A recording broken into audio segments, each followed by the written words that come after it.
It's a plush chair. It is. Oh wow! Yeah, you just go all right the way, all the way back.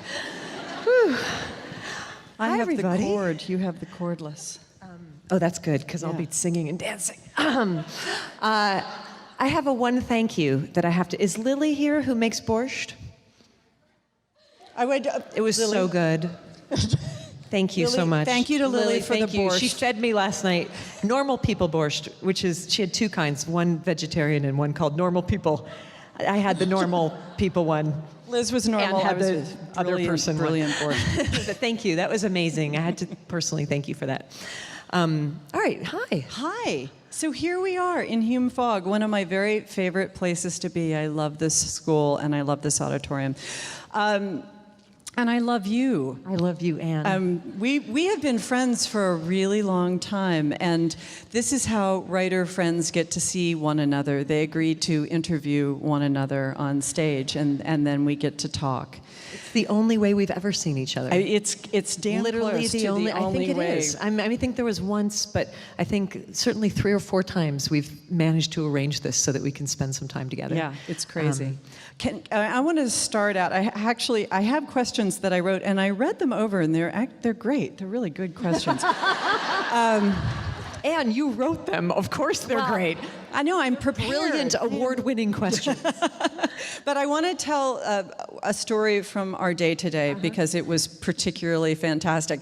Liz came in last night, and we had a whole day together today with our friend Jane Hamilton, who is also here, and which was even more amazing.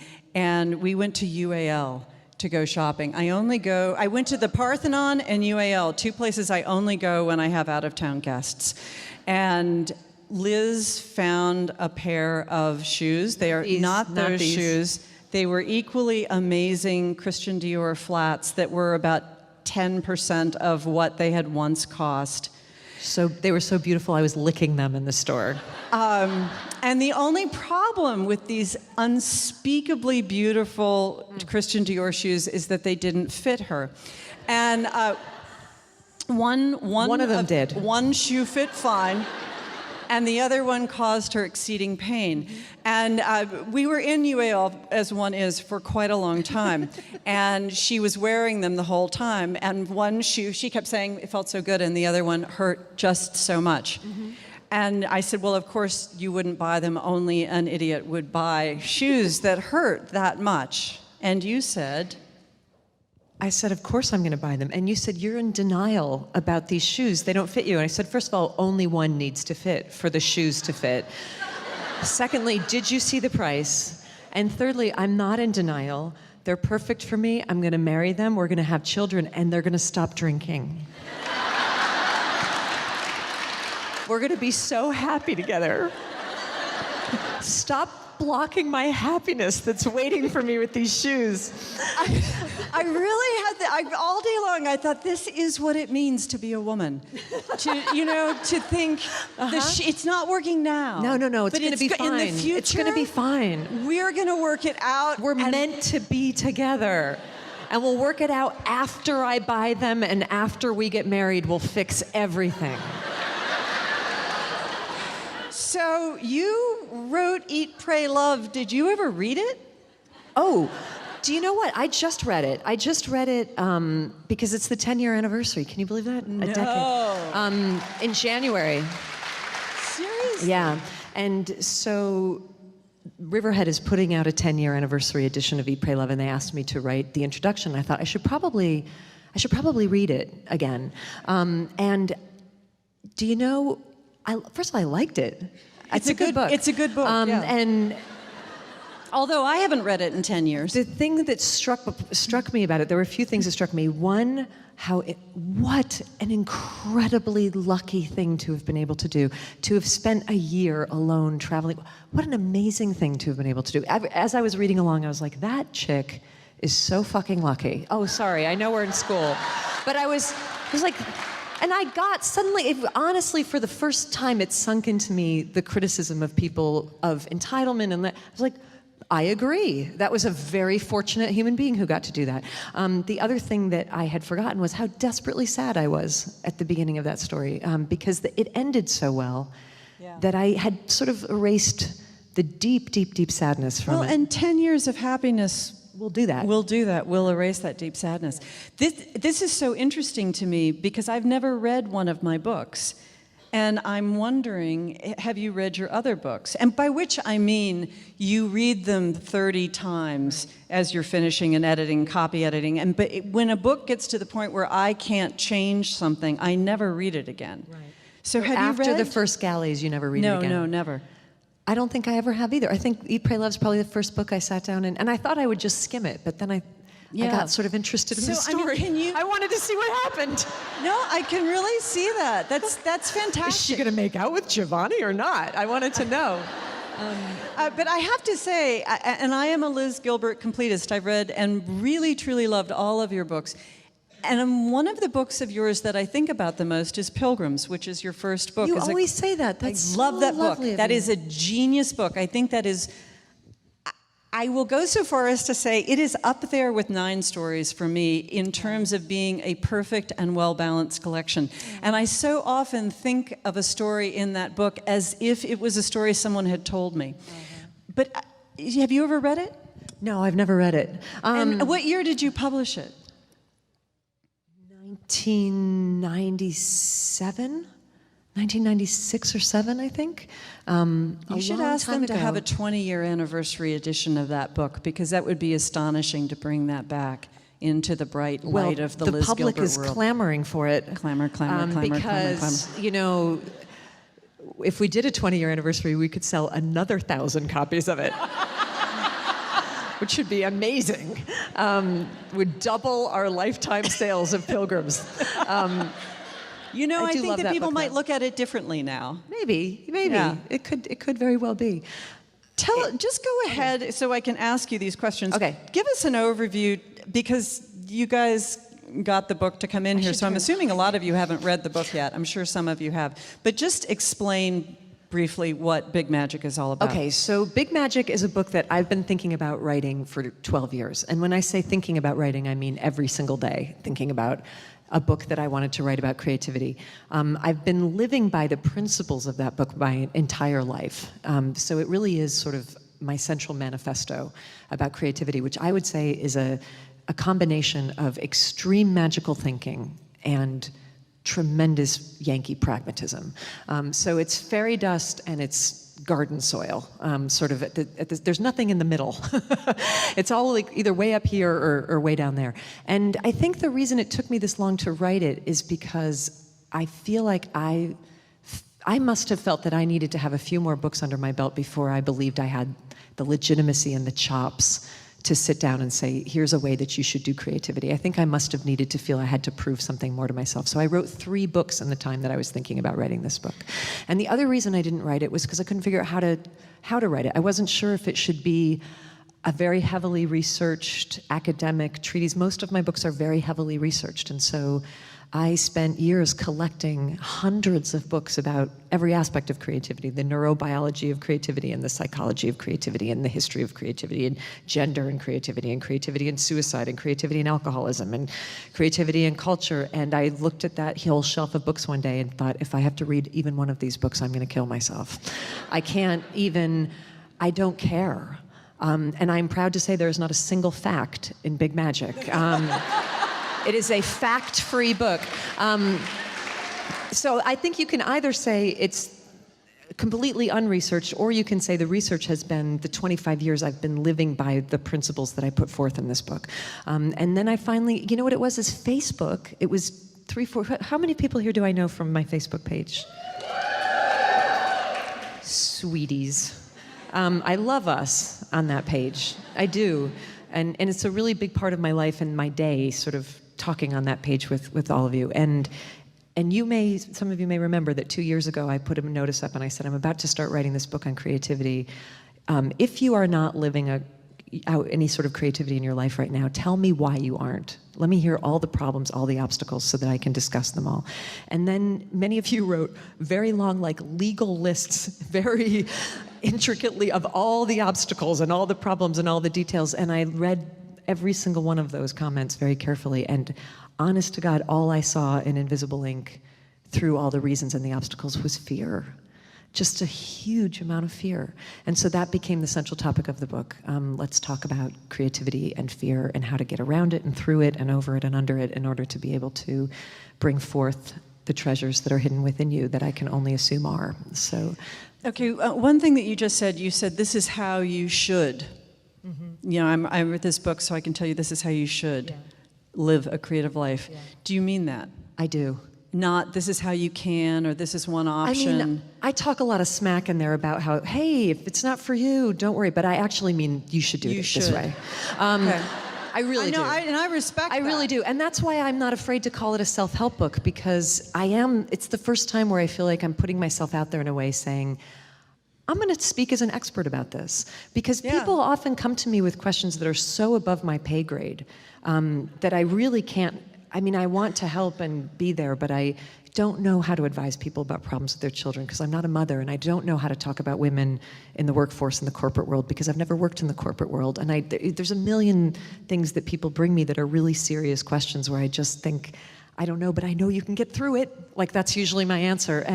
But if you want to talk about creativity, that's a place where I feel very confident to say, okay, let me tell you what to do. And it's probably the only place. I can't even meditation, spirituality, people come to me with those questions and I'm like, I have the sketchiest, lamest meditation practice. I'm not the person to ask, go talk to Pema Chodron about this. But this subject, I feel like this is what I do. And I do it in a way that is very pleasurable and very generative and very like it's just full of joy and work at the same time. So I thought, what if I just throw down and say, this is how you guys have to do your creativity, all of you. I mean, you might as well say it because people either will or won't, But I kind of secretly wish people would do it this way. Not so secretly now that we've said it here in the auditorium. So let me instill a little fear in the audience. Right at the beginning, you have a Jack Gilbert quote. Jack Gilbert being the poet who has no relation to Liz Gilbert, although they had spiritual overlap and they almost shared an office. So the quote is, "Do you have the courage to bring forth the treasures that are hidden within you?" To which I would say, that's a really great point of fear, right? Do you have the courage to go down? Yeah. To me, when I read that quote, what I think is the reason, if you're afraid, you're afraid to go down there to find out that, in fact, there are not really jewels. There may be some rhinestones or little lumps of coal or something.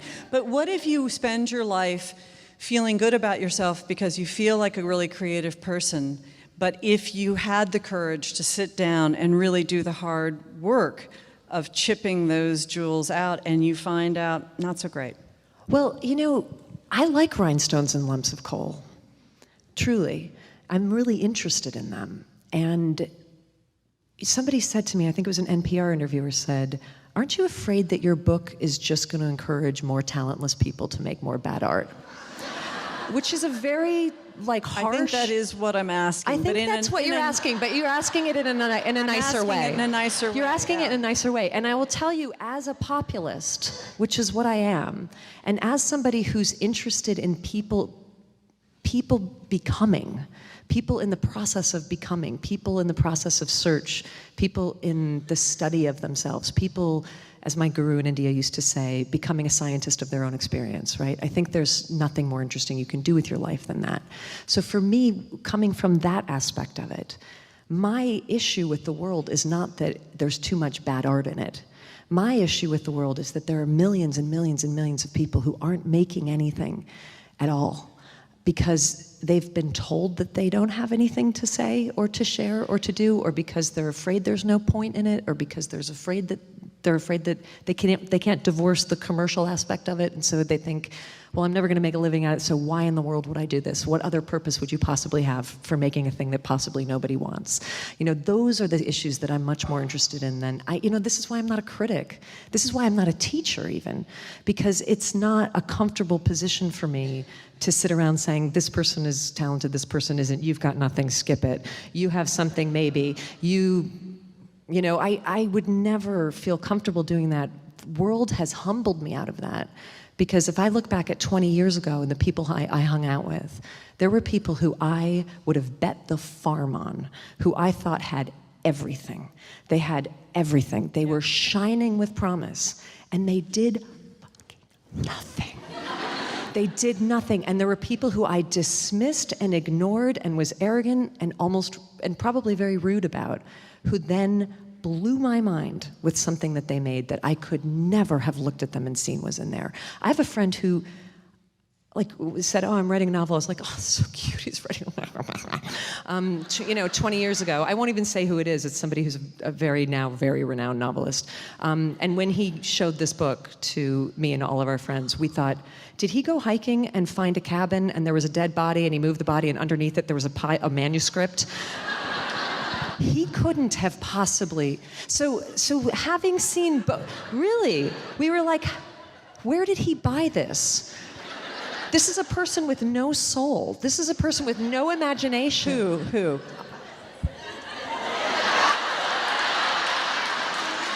You can do it this way, but I want to know. Will you tell them if I don't want to get it out there? No, I can't, because I love him and he's dear, but he's tremendous. And so having seen that, I forget. Darren Strauss. The book was Chang and Eng. Yeah, okay. The book was Chang and Eng. Yeah, okay. And many wonderful books to come. And I shouldn't say he had no soul. He just didn't.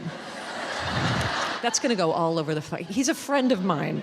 But can we just have a pact? Can we just be decent people here and say what happens in Vegas stays in Vegas? So what I'm saying is, the question to me that is the least interesting in the world is the question of talent for two reasons. One is because it can never be objectively measured.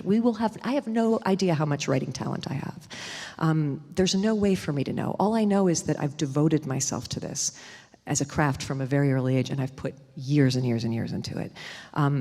What I'm interested in is, what are you gonna do?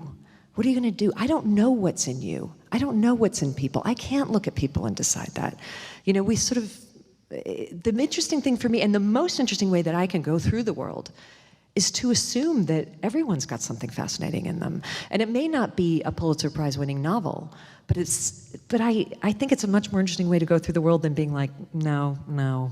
Okay, but I'm not talking about you judging someone or me judging someone. I'm talking about self-judgment. And it's going to fit into this next question. When I was in Provincetown 25 years ago, and I went away for 7 months and I wrote my first novel, and I decided that for one time in my life, I was going to do my best work. I was going to go to the wall, and I wasn't going to write something and then say, well, if it hadn't been for this guy, or if it hadn't been for this job, or if it hadn't been for, whatever, it would have been better if. I was going to see what I had. And that's the judgment I'm talking about, not the judgment of the world. But when you look inside yourself and you see coal or you see rhinestones, if you make art, but you can always say to yourself, or you don't make art, and you'd say, well, if I had the time, if I had this, if I had that, it would have been so much better. You actually feel a lot better about yourself. Do you? Well, there's the question. Because I disagree. Well, because it can be really painful to sit down and look at yourself and think, it's not there. Well, first of all, I don't know a single artist, myself included, who doesn't at times, or at many times, look in and see coal. Right? So if that's the criteria by which you should stop working. No, not stop working. Not stop working, but I'm just saying it's painful. I have such a different view of this. It's remarkable. Like, we are so on the different side of the stage of this, because my view of it is so much more in line with the pain of not being a maker, and the pain of being the sort of frustration and I'm going to say the sort of flatlining of just being a witness, a bystander, a consumer. To me, that's much scarier. That's much scarier. And Brene Brown, are we all down with Brene Brown?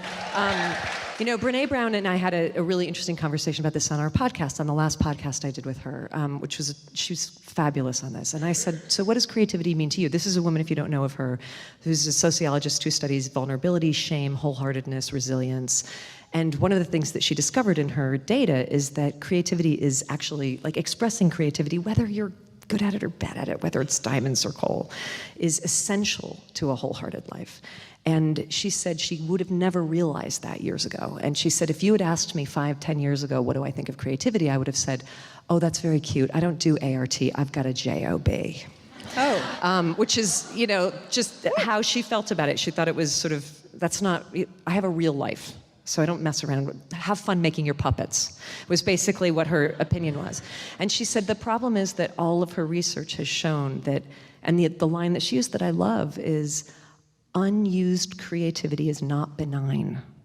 That your creativity is a sort of life force within you that's part of your human inheritance that 50,000 years of human beings have participated in at some level or another.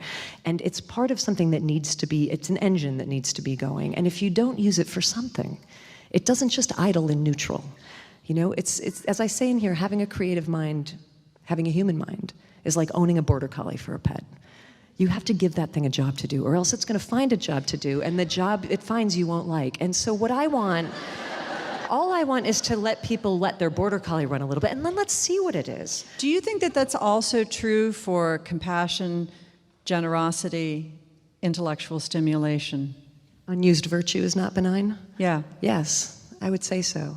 Unused love is not benign. Yeah. You know, we are richly made and filled with remarkable mechanisms and software of feeling and sensitivity and emotion, and I think they need some space. And if they don't get it, my lived experience, I don't have the data that Brene has, but it matches my lived experience when I see lives of people sort of, they sort of take a gray pallor, and there's something, and then they can re-stimulate it. I mean, my favorite story that I tell in the book is of my friend Susan, who took up figure skating when she was in her 40s, and you wrote about it. I love that story too. Yes. Go ahead, answer that question. So my friend Susan was a very talented figure skater as a teenager. It was her life, it was her passion, it was her joy, and then she was informed one day, as very talented young people often are, off the ice. You'll never be an Olympian, you're done, bye, pack up your skates. And she got off I mean, what a system, first of all. So here, a young person who has devoted your entire life to this thing that you love more than anything else, we just realized and did the data that you're never gonna win a gold medal, so I guess you're done with this, good, see ya.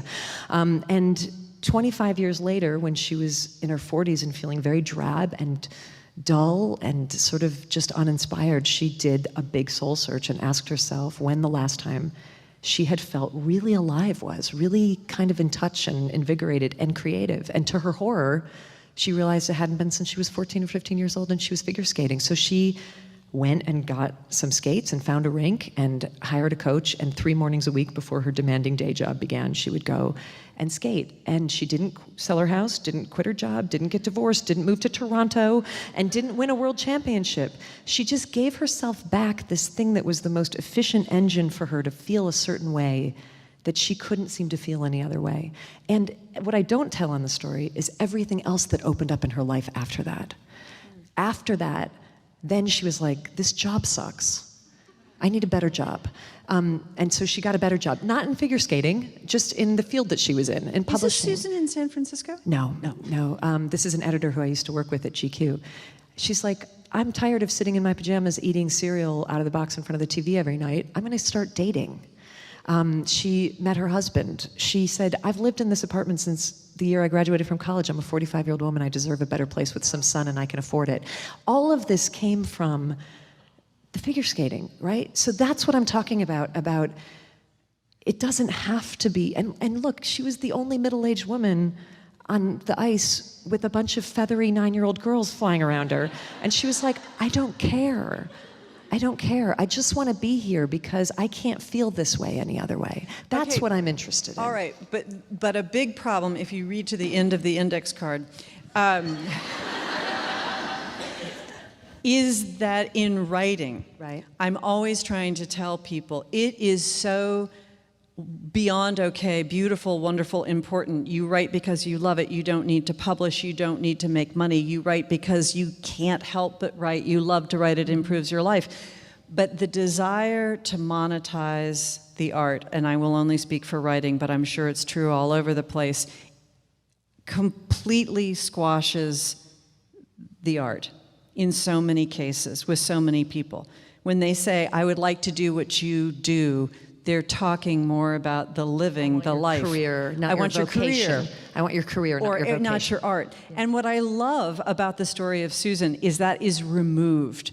Yeah. I don't care how good you are. If you are 40 years old, you are not ever going to be an Olympian. Doesn't make any difference. Yeah. Diana Nyad has really thrown a curve in this whole thing for me. But, you know, it's channel swimming for most of us is not going to be competitive at this point. How can we get that across to people? Well, what I always, I mean, look, you can't take people's hope away from them, and you can't take people's dreams away from them, nor, I mean, I think I try to be as realistic as I possibly can be in this book and talk about, please don't bank on, please don't bank on this, please don't bank on that, please don't go into debt to become an artist. That's the number one rule that I have whenever anybody asks me for creative advice. First of all, please don't go into debt for a lot of things, but mostly, please do not go into debt to become an artist. It's not fair to you or to your art or to your creativity. Don't do that. There's no need to do that. So, I mean, we can speak as rationally as we can to people.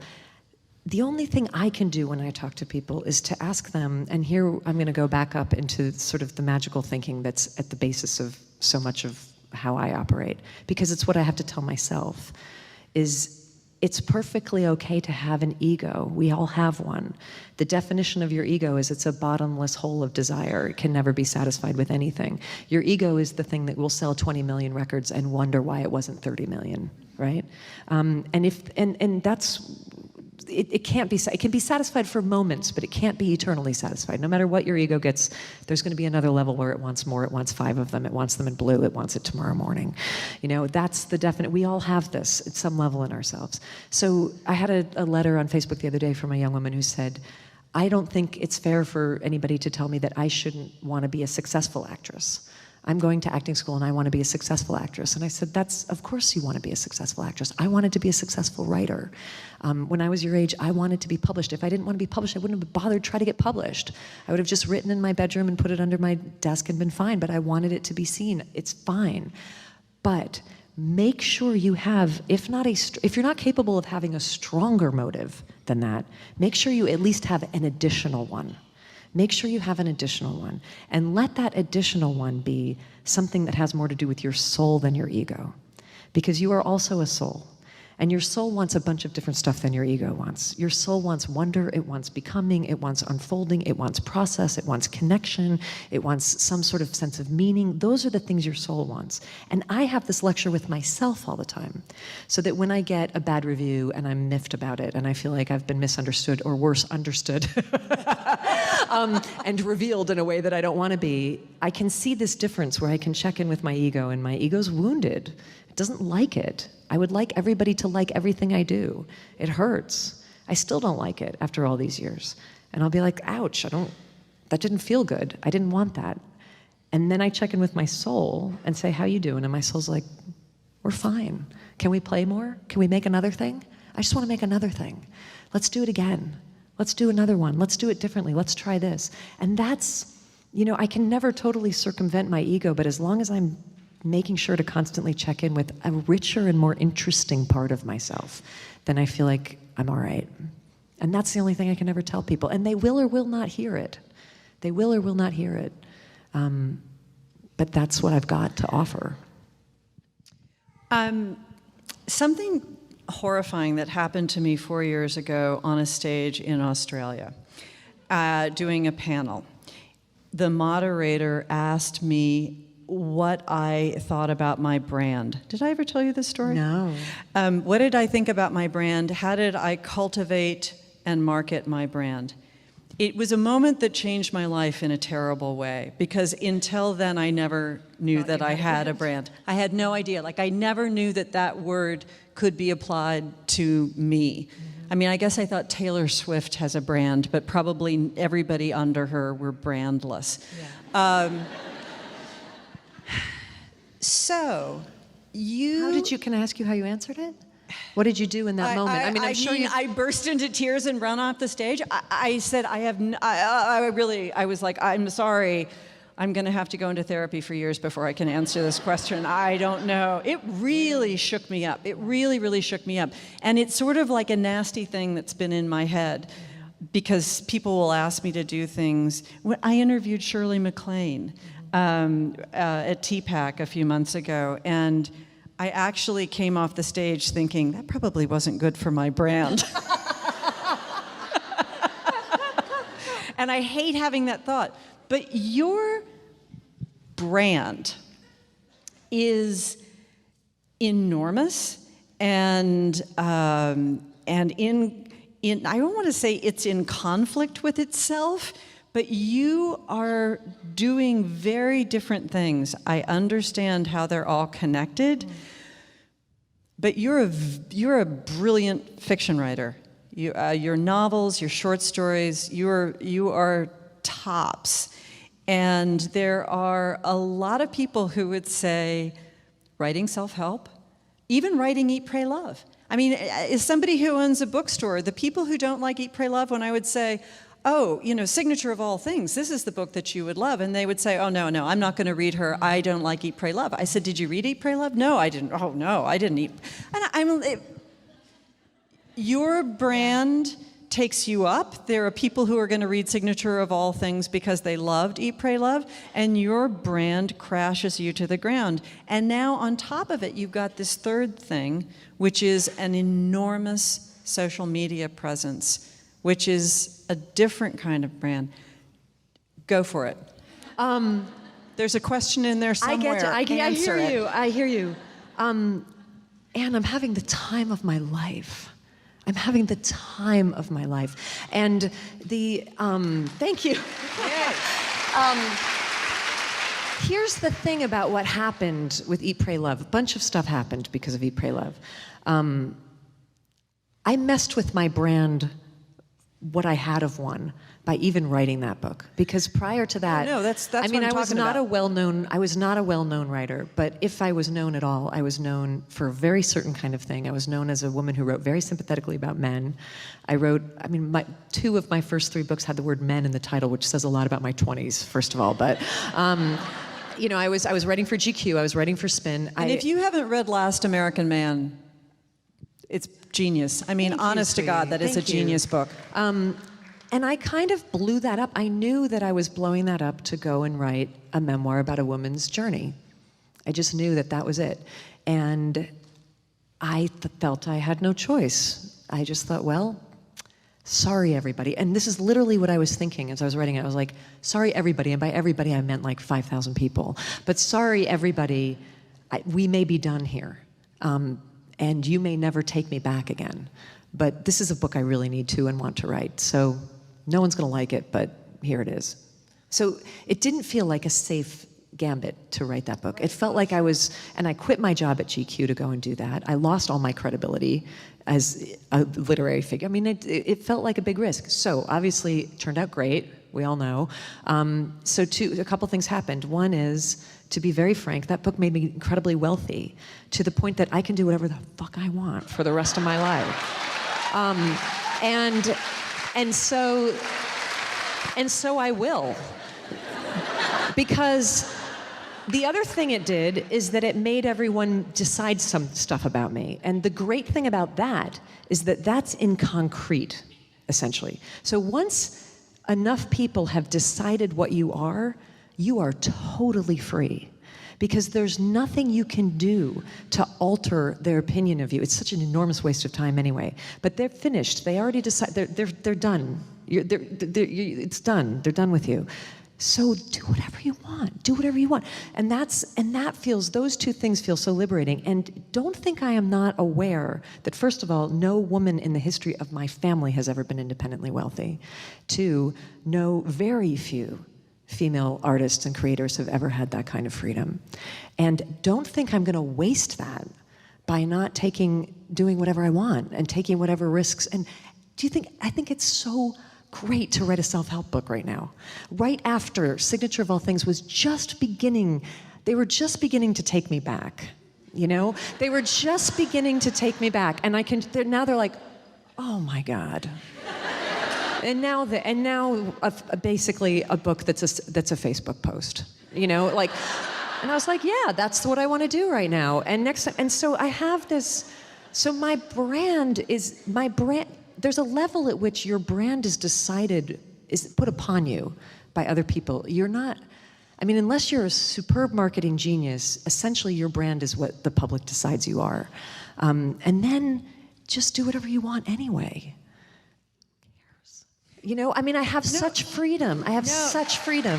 And I don't want to, I mean, I'm not kidding when I say, I mean, the reason I wrote The Signature of All Things is because I thought there aren't a lot of women writers who have the time and the resources to spend 4 years writing a book about a 19th century virgin who spends her life studying moss and can afford to go to Tahiti and do this. I mean, I can do this, so I'm gonna do this. And people can come along with me or not, but I'm having a ball.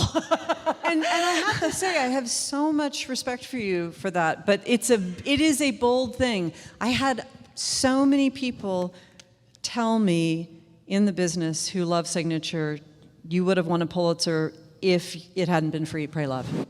I don't need a Pulitzer. No, I know you don't. I absolutely know that. I don't need one. But you are not managing your brand the way the world would manage your brand. And I tell you, if I started managing it that way, I think it would go very badly. Yes. I had a conversation with the performance artist Sarah Jones recently, and she said the greatest thing that I've now been stealing and saying everywhere, but she said, at the moment of the beginning of creation, for her, not the beginning of creation, whenever you think that may have occurred. I was about to throw out a number, and then I was like, fill in the blank years ago. 4,000 years ago, when but what she's talking about her own creation, right? And she said, there's a highway that I need to get on when I'm inspired and excited about something. And the minute I start thinking, can my agent sell this? Will people like it? Does this reflect my brand? Will my audience come along with me? She said, at that moment of the initiation of the creative journey, the second I have any of those thoughts, I have taken such a bad detour off that highway, and I'm gonna end up in a neighborhood, and this is her line where she said, where they're gonna beat me, rob me, and take the hubcaps off my car. That is where I'm gonna end up immediately after getting off the highway that I needed to be on, right? And I believe that enormously to be true. You know, this is not the same thing, but it's sort of similar. I really believe in writing literary fiction, you have total freedom. Yeah. Total freedom. No one's looking. Yeah. Because, you know, the book that I wrote after Bel Canto, and I remember going out on tour and people saying, weren't you so terrified to write another book after a book that was really popular? And I was like, nobody reads these things. You know, I mean, honestly, even if it's 12 million people, in the scope of the world, it's kind of like, you know, and then it's over. Yeah. We're not curing cancer. We're not working out the malaria problem. And so I always sit down and feel like, oh my gosh, I can say whatever I want. I can hide in plain sight. And we're not even, you know, I met Karen Slaughter, who writes mystery novels, when I was in Amsterdam on a book tour. That woman has sold something like 160 million books in her life. The Wimpy Kid guy, 150 million. Captain Underpants, 80 million books. I mean, you know, what are we doing? We're just like putting peanut butter on toast. You and I accidentally had a hit within the very small literary world, and then there's all this thing around that, right? We're so small scale compared to what, and that's compared to Captain Underpants. We are very nothing. Small scale. I mean, to me, a lot of this conversation, not our conversation, but the sort of conversation around literary fiction reminds me of Kissinger's line about his answer when somebody said, why is the world of academia so vicious? And he said, because the stakes are so small. Yeah. You know, I mean, I truly don't care about a legacy because I won't be around to enjoy it. I agree. You know, I'm enjoying my life at this very moment, but when I'm dead, what possible benefit am I going to have from having any kind of legacy? Dead. It doesn't help me. I want to do stuff now, and I want to do the stuff that makes there's that wonderful Japanese word, ikigu. Is that it? Ikigu, your reason to get up in the morning? It's so flattering that you're looking at there. I'm like, right? who that speaks Japanese word? But it's that. Could you help me I know out it here? from my friend Rob Bell, but it's the reason that you wake up and go, what do we get to do today? What do we get to do today? What are you scared of now? Same thing I've always been scared of, confrontation, emotional confrontation with people I care about. That is remains the biggest fear of my life. And I'm getting so much better at it, but it's still very scary for me. And it doesn't have anything to do with creativity or what we're talking about on stage here, but there are certain conversations that are so almost impossible for me to have that it's easier for me to move to another country and never see that person again than it is to pick up the phone and say, that really hurt my feelings. Wow. It's very hard. So, but I'm getting there. I don't want to go to my grave with that. I want to be working on that my whole life. We'll talk about that in the car later. Now I'm terrified. Is there anything that you're scared to do? Creatively? Well, no. I mean, this is in the list somewhere, but I think about the whole hunter-gatherer thing. Mm-hmm. And I think you are 100% hunter, and I am 100% gatherer. One of the reasons that I really think that we do this so well together is we are very good friends, and we arrive at the same destination, and our planes come in from the completely different sides of the airport. And yet I think we have a lot of respect for each other. We meet in the airport lounge. We meet in the airport lounge. I have so much respect for your hunter quality, both in how you live your life, that you will go anywhere with a backpack, not having any clue where you're going. And the conversation that we were having this afternoon about the hiking and bringing your father along on these incredibly long hikes and not knowing how long they were, and trudging, and I just think, God, I could never do that. And that sort of, I wouldn't want to. I always say my idea of taking a real risk is reading Proust in a straight back chair. I am a gatherer. I will get your nuts and berries and put them in a basket and bring them back to the hearth. But it's also in your work. Mm. So you're always putting yourself out there. You are always on the journey. You are the hero's journey. And is any of that scary for you? Yeah, all of it is scary. All of it is scary. Well, is that true? Is it all scary? No, it's not. It's scary for me. It's not scary for you. It's more, here's the thing. I feel like I don't feel particularly physically courageous. You told me in the car today that your goal was to walk for a year. Yeah, but that's walking. I'm not going to surf. I'm not going to go skiing. I'm not going to, You're going to not be home, and you're going to wear the same pair of underwear every day, and you're going to just walk. I do that even when I'm home, man.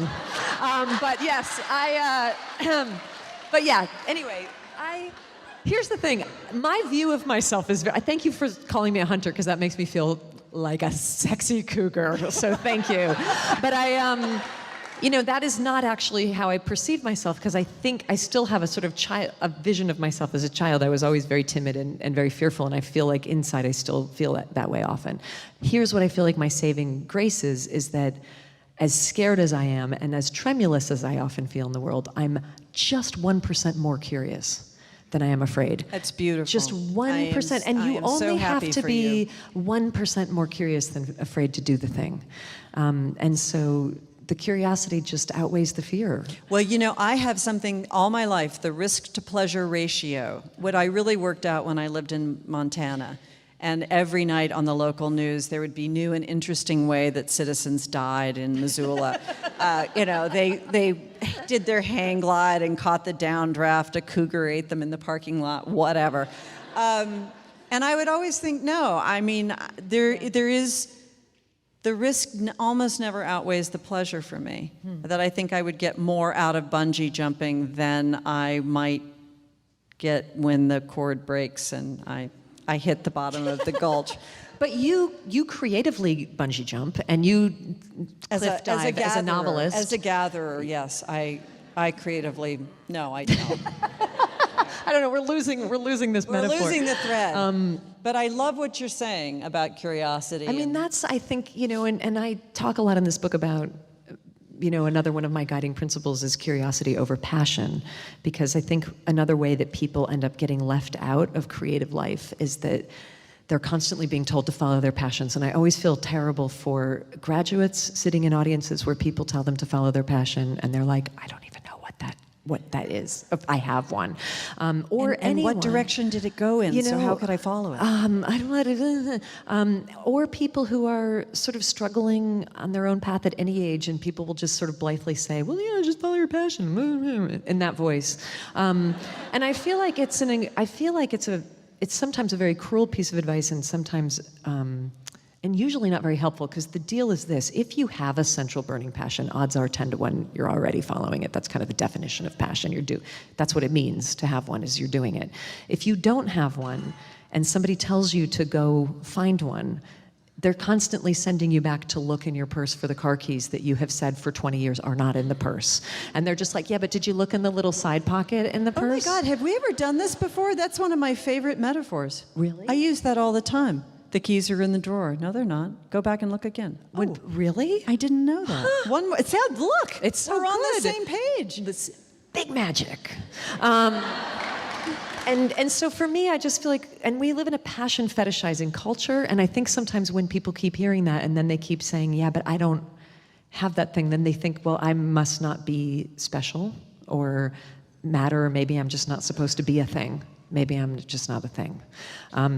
Whatever a thing is, I guess I'm not one. And I feel like the more interesting life is the curiosity-driven life. The passion-driven life is all about sort of big signs and dramatic gestures and shaving your head and getting divorced and moving to Nepal and opening an orphanage, which most of us don't need to do this week. And the curiosity-driven life is the trail of breadcrumbs, which is available daily in a way that passion isn't. I think of myself as a very passion-driven person, but I can't access my passion every single day. But I can access my curiosity every single day. I mean, only when I was in the most savage jaws of deepest depression did that die. But even then, there was still a little ember of something that was even curious about how are we going to get out of this depression, Do you know what's really funny?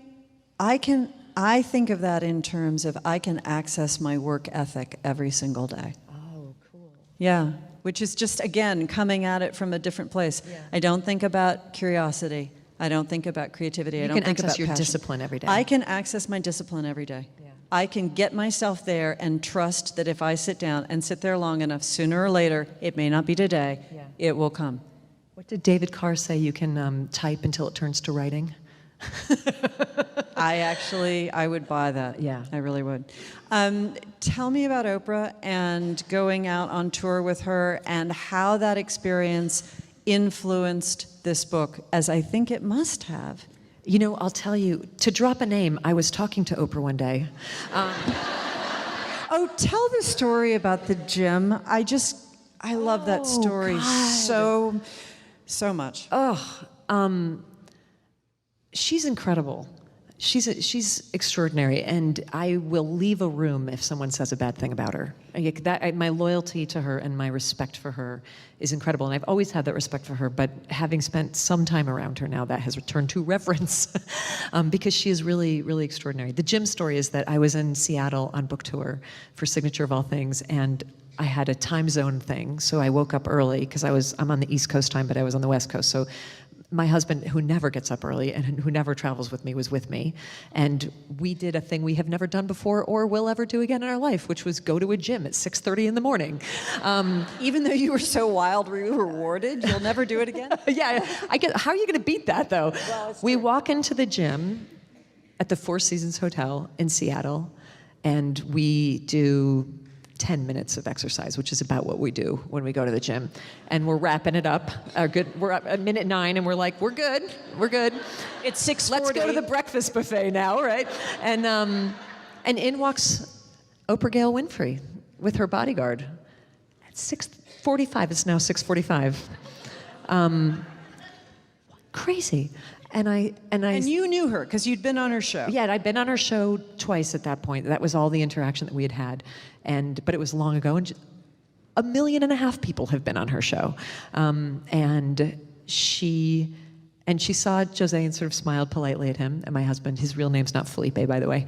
And then I saw her and I said, Oprah, it's Liz Gilbert. And she said, how are you? And I said, I'm the one who wrote Eat, Pray, Love. I felt like I had to give her. She said, I know who you are, Liz. And then immediately, Jose and I started backing out of the room bowing, like you would do with the Queen. And I just kept saying, I don't want to take your time. I know you have no privacy, and it's beautiful to see you. And she looked at Jose and said, and you're the Brazilian husband I've been hearing so much about. She knows everything about everybody. She's amazing. Well, and then she said that she got the bookstore to order more of your books. She said I was in the bookstore in Santa Barbara, and they were out of Signature of All Things, so I told them to order more. I was like, thanks, Mom. That's what my mom does. Gee, I wonder if they did it. She's extraordinary. Going on that tour, so she did this tour and invited me, and our magical thinking about that is that she remembered me from the gym and was like, I should invite that Liz Gilbert. The invitation came very shortly thereafter. And my husband's theory is she saw how much fast you ran out of that room to leave her alone, and she thought, I could probably spend 6 weeks with her. And she's not going to be a problem. She's not going to bother me, because I just don't want to bother. I have certain rules around her, and one is that I will never ask her for anything, and the other is I will never hand her anything, because people spend eternity putting things in her hands that is their dream. This is can you read? Will you support? Can you, and I just won't. But I will tell you the moment where I saw why she's Oprah Winfrey and nobody else is. Please. And it was in Newark, New Jersey at this event. So this was this huge tour she did with Iyanla Vanzant and Deepak Chopra and Rob Bell and me and her. And these stadiums, it was this ginormous thing. And she's at this stadium tour in Newark, New Jersey. And she says, there's a young woman in the audience who I would like to put the spotlight on for a minute. And she said, I can't remember her name, but let's say this is Natalie. Natalie's here with her family. Natalie is 14 years old, and she is a guest of the Make-A-Wish Foundation. So you don't know what, but we all know what the Make-A-Wish Foundation is, and we all know that there's something very horrible happening to this girl and to this family. And so this bright, beautiful girl stands up and waves, and Oprah said, I got to meet her backstage, and she's so terrific and vivacious, and she loves music, and just gives her this moment that is so fantastic, and her parents are standing behind her crying, and it's beautiful. Great, that's terrific. A lot of people could do that. And then she says, and there's somebody else I'd like to introduce you to who is also a remarkable young woman who I met backstage. Natalie's little sister, Tiffany. Can you stand up? The 9-year-old. Who's the little sister of the dying girl and has been probably for years, and no one sees. And she said, can you stand up? I got to talk to Tiffany backstage. She loves horses. She's really good at math. She wants to be a scientist when she grows up. She's a fascinating young woman. I think she's going to be she reminds me of me when I was at her age. She loves to read, and she just put the light on the person that nobody else sees and pays attention to, because she has this 360-degree vision of empathy. And I was like, that's why you're that. That's what you do that nobody else would do. And totally self-generated things. So she's amazing. So did that tour have an effect on this book? You know what it did, in that I told her, I've only had one personal conversation in my life with her, and it was at one point in that tour, and we were talking, and she said, what are you working on? And I told her I was working on this book about creativity, and she said, is it just a book for writers, or is it going to be a book that's useful for all people? And at that point, it was just a book for writers. And I was like, and I said, oh, it's going to be a book that's useful for all people. So yeah, she influenced it enormously. Okay, we've been talking for an hour, so we have to. No, we have. You look above the exit sign up there. There's a glowy clock. So we have to make some decisions. Let's make some decisions. Do Do you want to take questions from the Let's audience? take a couple questions from the Okay, audience. and we're going to take a couple questions from the audience. Here's but my rule. Do you have wait, rules? I 'Cause have rules. Okay, cool. We're both such hard asses about this. I know. Do you want to do yours and I'll do mine, or which way? Here's what you don't do. You don't get up and say, it's not so much a question as it is a speech. It's not so much a question as it is a weird assault.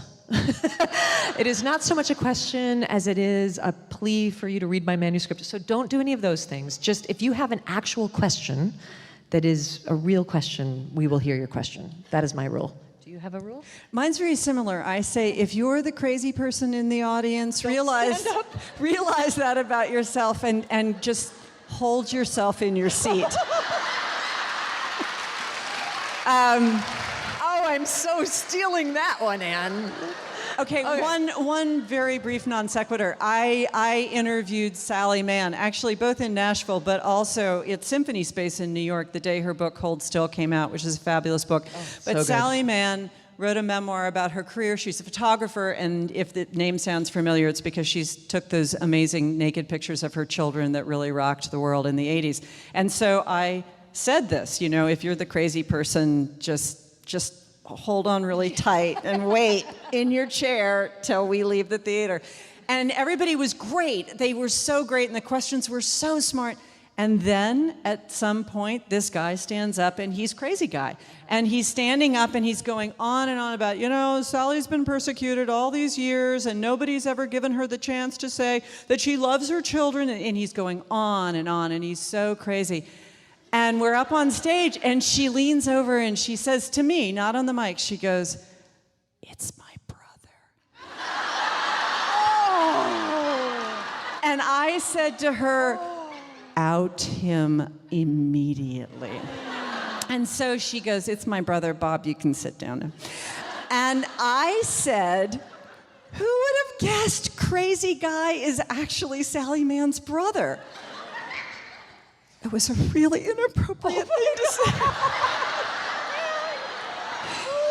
And she said to me later, "You know, my daughter Virginia said just the craziest thing to me after that event. She said that you said, 'Who would have guessed that crazy guy was Sally Mann's brother?' But you didn't say that." Who would have said something like that? I said, "Oh, Virginia, what a horrible thing. Anne wouldn't have said that." I was like, "Oh my God.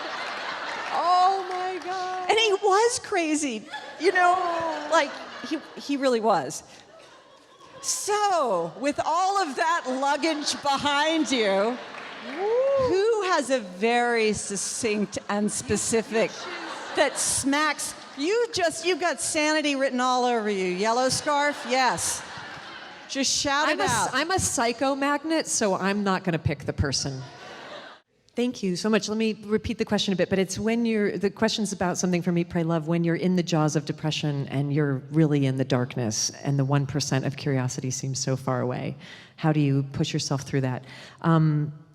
Here's the in the end, I started to think of it as this really weird, almost physical challenge, because I thought, this is really interesting. At the moment in your life where you feel the weakest and the most depleted and the most defeated, you have to summon the most strength. That's insane. What a weird system that is for how we transcend. And yet, again and again and again, when you speak to people who've been all the way down and come up, they'll talk of that being the truth and the reality of what it means. That somehow you have to find, when you have no strength, you have to find more strength than you'd ever needed in your entire life. It's tremendously ironic. It's also really interesting as a sort of psychological and almost physical challenge. And so what I would do is I started this thing where I would wake up in the morning, and I usually woke up, some of you who have depression and anxiety may know the 4:30 in the morning wake up, where you wake up in the gasping darkness and it's too late to take a sleeping pill and it's too early to get up and you're just being eaten by your thoughts and it's awful, it's the worst. And I would do a kind of CAT scan on myself. So, you know, when you go and get a CAT scan, what you're looking for is the one spot, right? Is that what a CAT scans in radiology or x-rays are, chest x-rays? You're looking for the one dark spot, which is the pathology. So when you're in severe depression, your whole body is pathology. Your whole life feels like a pathology, and you do this reverse CAT scan where you're looking for the cluster of 5 cells of light. That's what the challenge is. And so every morning when I would lay there, and it was a job to try to find the tumor of light, right, that was growing in a completely pathologized life. And then think, what can I give that? What can I feed that? I'm going to call it a tumor because I'm just doing this reverse metaphor, but what can I feed that today so that tomorrow it's like 8 cells, and the next day it's 10, and the next day it's 20? Because you can't push darkness out, you can only grow light. You can only grow light. So you have to find whatever, and the thing would be different every day. Sometimes it would be call somebody who you really care about, give something to someone. Practice some generosity today. Who can you give something to just to feel like you have something to offer, right? Who can you look in on? How can you exercise in a way that makes you feel some vitality again? What can you read that's inspiring? How about not listening to Leonard Cohen? How about maybe not watching Werner Herzog movies? How about crossing the street to walk in the sunlight deliberately? How about choice after choice after choice, seeing what you can feed that's a nutrient to get that light to grow? And for me, a big one was starting to study Italian, which is where Eat, Pray, Love really began. So I just thought, I need to replace some language. All the language in my head is so disruptive and so dark right now. So I need to put a new language in my head that has no bad memories. So I literally have to learn a new language. And I went to adult school for divorced ladies and started taking an Italian class so that I could literally have new words that didn't have any dark associations. So all of that is about, does that make sense? It's the biggest challenge of your life. It just seems so very helpless. But everyone who had ever been through it said the same thing, like, well, here's the game. You have to find all the strength in the world when you have none. Go. Wow. Intense. It's beautiful. I want to get somebody over here because I have been facing away the whole time. Yes. Well, I think the question is about changing conversations about creativity in the arts. I think we're living in an Etsy moment, and I'm so glad that we are, because that sort of exemplifies everything that I believe in and stand for. Felting. What's that? Felting. A lot of felting going on. A lot of coloring books. That's a big change in the cultural conversation around the arts. I got to tell you, one thing I'm really terrible about is huge social questions, because I don't tend to see the world that way. I'm not good at that. My record so far in life for solving huge social issues is 0. I'm much better kind of at the questions of the individual than I am at the questions of the culture, because I feel like the culture gets so big I don't know how to deal with it. But what about committed?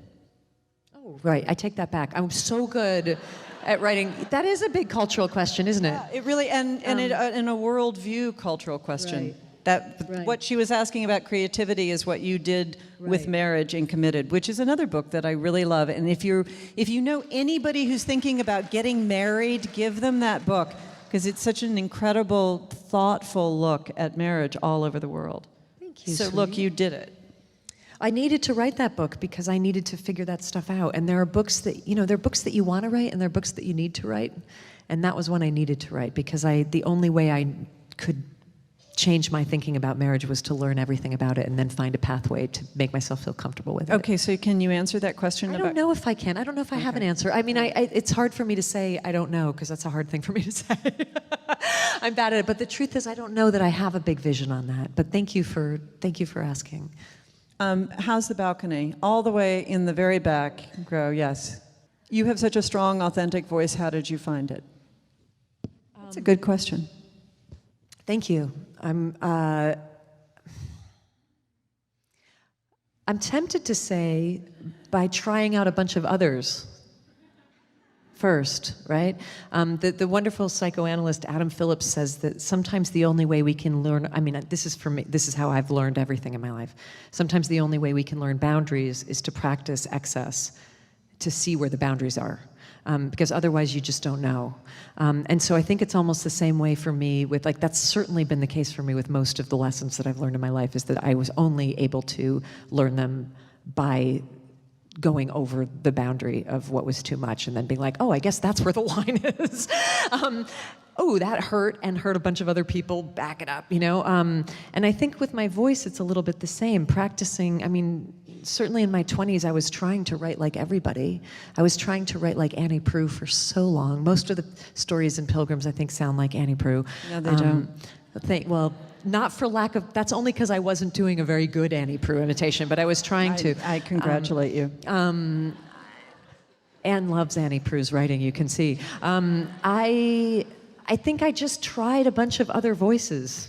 And then through that, and ultimately, I don't know, how did I get a strong, authentic voice? I think it's actually DNA. I mean, no joke. I think it's like being tall, it's like being blonde, it's who you are. I'm tall, blonde, strong, and authentic. I don't know. I mean, I think I played around with a lot. You didn't know me in my 20s. I played around with a lot of different identities. We were at the store today, and there was a jacket that I said, there was a period of my life when I would have worn that. Like, that's something I was going to be trying to pretend to be. So I think I had to pretend to be a bunch of stuff until I found my way to my real self. And I don't advise that. If you can do it another way, do it another way. But unfortunately, that's the only way I was ever able to figure it out. And I just made eye contact with you, so yes. Can I jump in here? Because this is a question that I have in my lap. Talk about the Melville letter to Hawthorne. That was so helpful to me to read that. Okay. I will, and I will also... and repeat her question. I will also say, I think you can value your work without jeopardizing your life. I valued my work through my entire 20s, and I never put myself in financial jeopardy over my work. When I talk about not quitting your job, I'm talking at the most real level about not putting yourself in a situation where you're going to be in trouble. And I have full faith in your resourcefulness as an adult, that you can do both of those things at the same time. And at the same time that I was working 3 jobs to pay the bills because I needed a roof and I can't worry about, I grew up in a family where like taking care of yourself was so valued and it was so driven into me that if I start worrying about how I'm going to look after myself or where the money's going to come from next month, that's the only thing I can think about. So I needed to set myself up so that I didn't have to worry about that. So I needed to become my own patron, right? I needed to become my own sugar daddy, my own studio wife, my own grant writer. And the way I did that was for bartending and waiting tables and working in a bookstore and selling things in a flea market and doing journalism when I could get the work and all of that. Never did that devalue the work, because the work came before all of that even began. The work was setting the alarm an hour earlier. The way I valued my work was getting up an hour earlier and before I did any of those other jobs, doing my writing. So I could go tired to my bookstore job, but I wasn't going to go tired to my writing. Valuing the work meant every single week sending out another short story to another magazine, another request, another attempt. Valuing the work meant knocking on doors at magazines and saying, I'm a really good writer, you should hire me, I should have a job here. All of that could be done at the same time as making sure that I didn't go under.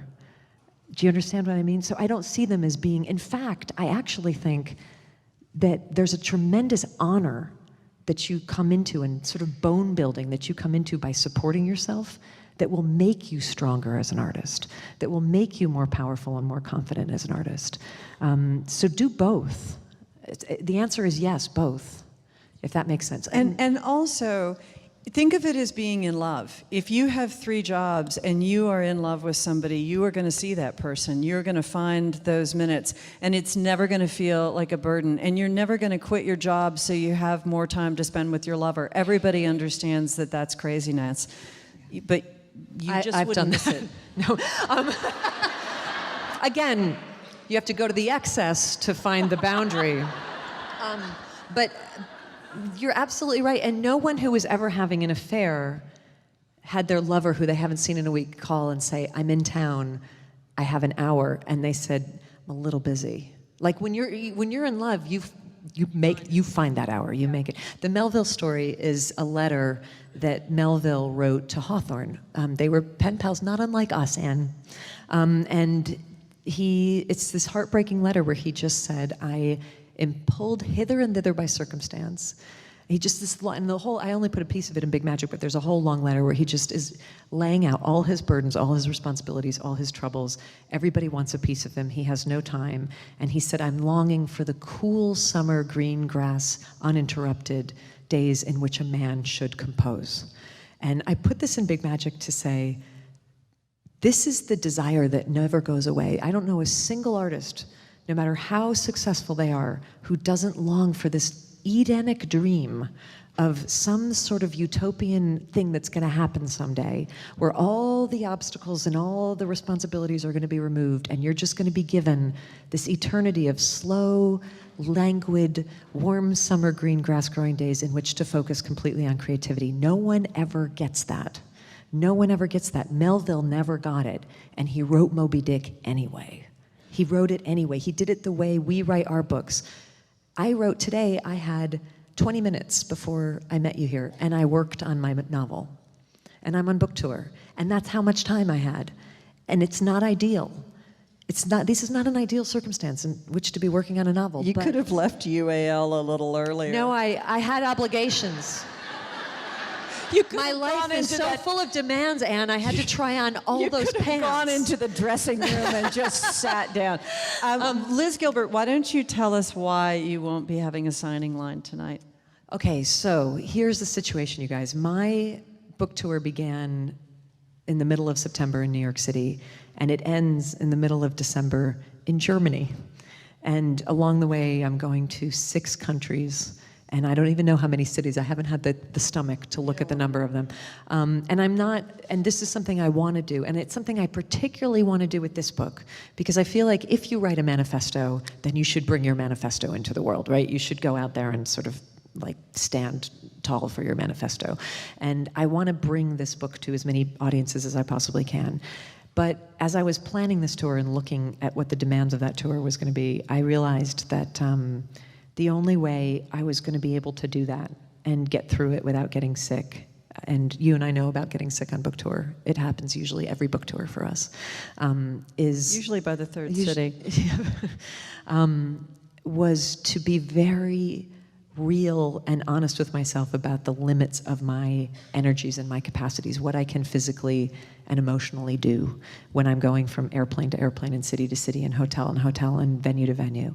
And so I decided that for the first time, I've been on tour for books for over 20 years now, and this is the first tour where I'm not going to be doing a book signing line, and we won't be doing selfies, and I won't be meeting you face to face. And this was a really hard decision for me to make, because I know that some of you come great distances, and there's things that you want to say, and there's a moment that you want to have. And so the 2 things that I want to do now, one of them is to formally explain why I'm not doing it, which I just did, and to ask your forgiveness for it, and I hope that you'll understand and not throw bottles at me. And the second thing is that I want to close with this idea and take you out on this, because I'm 46 years old, and I'm starting to finally get real about what I can and cannot do. Again, pushing over the boundaries into the excess before you realize where the line has to be. And the reason that I wanted to tell everybody personally why I'm not doing the book signing line is, one, to apologize. Although the books are all signed. They're all signed. Oh, here's what I did do. I went to a warehouse in the middle of Maryland this summer for 3 days, and I signed 20,000 copies of Big Magic to make sure that everybody gets a signed copy. So I didn't totally abandon you. But the other reason I want to talk about it is that when I did that Facebook shout out 2 years ago, and I asked you or whoever of you were on that Facebook page, if you're not practicing your creativity, why are you not? One of the main things that came up again and again and again was people saying, I don't have time. I don't have energy. By the time I've given everything that I give, at the end of the day, there's absolutely nothing left. I'm being sort of eaten by my life, and that time isn't there. And so I hope that you'll take this example of this thing that I had to say no to that disappointed a lot of people, and allow yourself to walk out of here thinking about what in your life you might have to start saying no to, even at the risk of disappointing people that you care about, even at the risk of maybe not being as loved, in order to create the space and the time to do the thing that you keep saying you want to do, right? Because we don't have all the time in the world. And the only way you're going to get that time is to make it. And the only way you're going to make it is to start saying no to a bunch of other stuff. And look, if the no was easy, you would have said it a long time ago, right? So the things that you might have to start saying no to might be very difficult. and very hard for you to say no to. But they have to be done. And I'm somebody who never said no until I was, I think, 34, was, I think, the first time that word came out of my mouth, which again explains a lot about my 20s. But I didn't know I didn't know you could. And the reason, and it's such an interesting thing because the reason I never said no, I'm a big pleaser and I want everybody to be happy and I want to be liked and I want to be loved. The reason I never said no to people for so many years was because I didn't want people to be disappointed and I didn't want people to like me less. That's quite frankly why I said yes to everything. And then I finally hit a wall where I realized I had to start setting boundaries in my life or even learning what they were. And what I realized when I started saying no to people, it was actually really amazing. So I'd had this huge fear that if you say no to people, they won't like you as much and they'll be disappointed. When I started saying no to people, what I discovered was that they don't like you as much and they get really disappointed. It's totally true. There's a reason I never did it, because everything that I feared comes to pass. People don't like it. I don't like being said no to, right? Nobody likes being said. If there's something you want from someone and they say no, you don't like it. It's just a fact of life. And yet, part of maturity and part of honoring the limited energies that you have is being able to allow another person to stand in their disappointment and being able to observe it and feel it even and say, I recognize that this is disappointing for you and I'm gonna let you have that because I need to hold this no, because I'm not gonna be here forever and there's stuff I wanna do and there's a way I wanna feel and I'm not doing that stuff and I'm not feeling that way and it has to start now. So that's what I'd like to invite you all to think about as you walk out. Thank you. And thank you for not throwing bottles at me. I appreciate it. You want to sing? You guys want to sing? Will you sing a song with me? And Anne? Sure. And then we actually do have to go, and Jane, meet me up here. And Jane is going to come and sing with us. Jane, where is Jane? Can you come sing? Come on up. Jane Hamilton, everybody. Oh, where is she? Where is she? She left 15 minutes in. Oh, there she is. I'm giving Jane my microphone. So on this book tour, one thing I've been doing instead of the book signing line is I've been doing a song at the end of the night and asking everybody to sing. Brene Brown says, come on, Jane Hamilton. She's so awesome. America's famous novelist crawling onto the stage. Hi, Janie. I'm not wearing your outfit. I had to do something sort of extreme just to, you know. You're awesome. Yeah, right. Hey, do you have your phone? That was wonderful. Thank you, sweetheart. So good, both of you. I'm just here to say that was really great. I don't know. 2 out of 3. I was going to say, 2 of the best female novelists in the world are on this stage right now. I'm not going to say who. Do you have your phone with you so we can get the lyrics? We only called you up here for your phone. And for your phone. voice. Okay, yeah. Cool. So here's why I'm doing this. There's something that happens when people sing together that can't happen any other way. And it is Nashville. And you guys probably sing more than other cities, so I'm expecting good stuff. Unless you go to church, unless you sing in a band, you probably don't do public singing, and public singing is really important. One of the things that Brene found in her research about wholeheartedness is wholehearted people sing and dance. And she kept trying to bury that data because it freaked her out. And her graduate students kept saying, Brene, how come you never publish, and she said, I don't want to talk about the singing and the dancing. So I saw Brene 2 weeks ago, and we sang together. We sang I Will Survive, which was fantastic, with a bunch of women in an audience. It was really great. So what we're going to sing tonight, if you would all take out your devices, because I know you have them, what you're going to do is you're going to Google lyrics, Take Me Home, Country Road, John Denver, which is my go-to karaoke song, because it has 3 notes, and anybody can sing. And we know most of the words anyway. That's what we're going to do, and then we're going to walk out of here. Then we're going to walk out. Don't let me down, Nashville. I want hands in the air. I want people standing up. Will you stand up? I kind of basically A little know preparation would have been, well, you kind of basically know it because you've been singing it every night. Well, I also sing it every Wednesday at the Rat karaoke bar in Frenchtown, New Jersey, in the basement. where my friends and I plan days in advance what our song list is going to be for karaoke because it's very important to us. Here we go. Here we go. Okay. Can I come on in the middle? Yes. I What's our can't. pitch? I can't. I'm going to sing it low, Yeah, you get in the middle because I can't even see. and then Maybe we can make it big. everybody can join in. I'll jump in. You'll jump in. She's got it. jump in. I got it. We got it. Ready? Almost heaven, West Virginia, Blue Ridge Mountains, Shenandoah River. Life is old there, older than the trees, younger than the mountains, blowing like a breeze. Country road, take me home to the place I belong. West Virginia, Mount Mama, take me home, country road. Someone's harmonizing so beautifully. All my memories gather round her. Miner's lady, stranger to blue water. Everyone does. Dark and dusty, painted on the sky.